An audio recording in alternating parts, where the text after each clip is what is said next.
আমাদের প্রস্তুতি যথেষ্ট ভালো। আমাদের সকল সংগঠন, সকল ব্যক্তি, আমরা যারা নির্বাচনের সাথে যুক্ত আছি, তারা অক্লান্ত পরিশ্রমের মাধ্যমে একটিকে সফল করার ক্ষেত্রে অত্যন্ত বদ্ধপরিকর। আমাদের ইতিমধ্যেই আমাদের যেই নির্বাচন সংশ্লিষ্ট যারা আছেন তাদের একটা ব্রিফিং সেশন ছিল, ব্রিফিং হয়ে গেছে।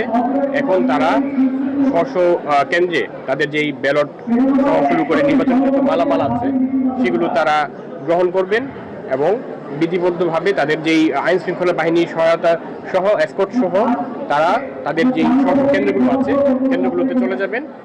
আশা করছি এখানে একটি সুষ্ঠু, অবাধ এবং অংশগ্রহণমূলক একটি নির্বাচন আমাদের এই বরগুনাবাসী দেখতে পাবো। ঝুঁকিপূর্ণ বেশ কিছু কেন্দ্র রয়েছে ফর আপনার সিকিউরিটি পারপাস। আমি একজ্যাক্ট নাম্বারটা হচ্ছে আপনাকে বলছি না, বাট হচ্ছে যে আমাদের যেই ঝুঁকিপূর্ণ, অধিক ঝুঁকিপূর্ণ এবং সাধারণ এই ধরনের তালিকা করা আছে এবং সেই তালিকা অনুযায়ী তাদের যেই কেন্দ্রগুলো আছে কেন্দ্রগুলোর নিরাপত্তার জন্য সর্বোচ্চ সংখ্যক আপনার হচ্ছে যে নিরাপত্তা ব্যবস্থা আছে।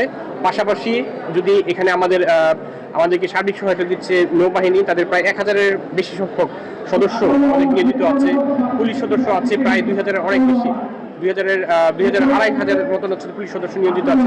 সব মিলিয়ে আমাদের হচ্ছে যে সার্বিক প্রস্তুতি আছে, একটি সুগঠিত প্রস্তুতি আছে। ইনশাল্লাহ আমরা সফলভাবে আমাদের যে নির্বাচনের কর্মকাণ্ড আছে সেগুলো পালন করতে এবং সেই বাস্তবায়ন করতে সক্ষম হব।